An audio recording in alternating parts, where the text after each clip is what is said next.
Dragi moji kolege iz HUB-a, vatrogasac, heroj u akciji. Vi pratite naše emisije Ogilja TV na vrhu. Moj ime je Stanković Ognjen, koordinator za posao. Pridružite se timu vatrogasaca koji hrabro gase požare, spasavaju ljudi i pokazuju kako izgleda život pravog heroja. I slušajte pažljivo. Na ovom kanalu vidjet ćete akcione snimke, edukativne savjete o bezbednosti i inspirativne priče sa prvih linija, fronta, vatrogasne službe. Ajde da počnemo. Vatrogasac je sertifikovani specijalista zaposlenih specijalizovane jedinice Ministarstva za vanredne situacije koji se bavi gašenjem požara na različitim objektima. Istorija profesije. Profesija vatrogasca ima duboke istorijske korijene. U Rusiju je zvanično ustanovljena 1649. godine ukazom cara Alekseja Mihajlovića. U početku su se specijalisti nazivali vatrogasci, zatim vatrogasne službe, a savremeni naziv se pojavio 1881. godine. Glavni zadaci. Glavne dužnosti vatrogasca uključuju gašenje požara različite složenosti, spasavanje ljudi iz opasnih situacija, očuvanje materijalnih dobara, sprovođenje spasilačkih operacije, pružanje prve pomoći, preventivni rad. Specijalizacije. U profesiji postoji nekoliko oblasti. Spasilac direktno učestvuje u gašenju požara i spasavanju ljudi. Inspektor bavi se prevencijom požara i provjerom bezbednosti objekata. Posmatrač dežura u vatrogasnim stanicama. Vozač upravlja specijalnom opremom za gašenje požara. Zahtjevi za profesiju. Savremeni vatrogasac mora imati visoku fizičku izdržljivost, sposobnost za rad u timu, sposobnost brzog donošenja odluka, otpornost na stres, dobru koordinaciju pokreta, spremnost za rad u bilo koje doba dan. Plata.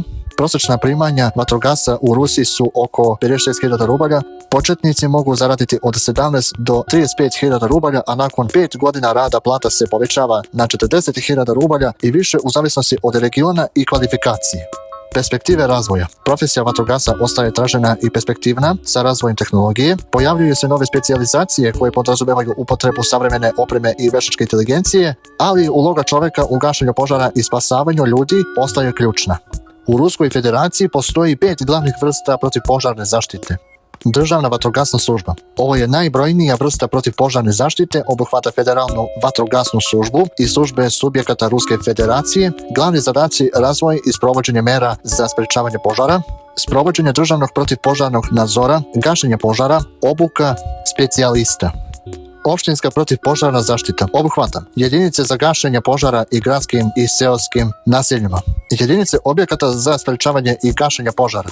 Resorna protivpožarna zaštita, stvorena od strane federalnih tela i organizacija radi obezbeđivanja protivpožarne bezbednosti na određenim objektima, na primjer železnički saobraćaj, šumarstvo, pomorski i rečni saobraćaj. Privatna protivpožarna zaštita radi na osnovu ugovora sa organizacijama i naseljima. Aktivnosti se sprovode uz postojanje odgovarajuće licence. Dobrovoljna protivpožarna zaštita predstavlja javna udruženja osnovana na inicijativu građana, postoje u obliku brigade, bez upotrebe vatrogasnih vozila, timova, uz korištenje vatrogasne opreme. Svi vidovi protivpožarne zaštite obavljaju glavne zadatke: sprečavanje požara, spasavanje ljudi i imovine u slučaju požara, gašenje požara i sprovođenje hitnih spasilačkih operacija. Važno je napomenuti da protivpožarna zaštita nije uključena u akcije sprečavanja i otklanjanja društveno-političkih sukoba i masovnih nereda. Ukoliko ste svidjeli ovaj video na naš YouTube kanalu Ogilja TV Vatrogasac, lajkujte, delite i pretplatite se da biste dobili još priča o vatrogascima i njihovim zadacima. Stavite like i pišite komentare, klikite na zvončić i subscribe-ujte se na kanalu.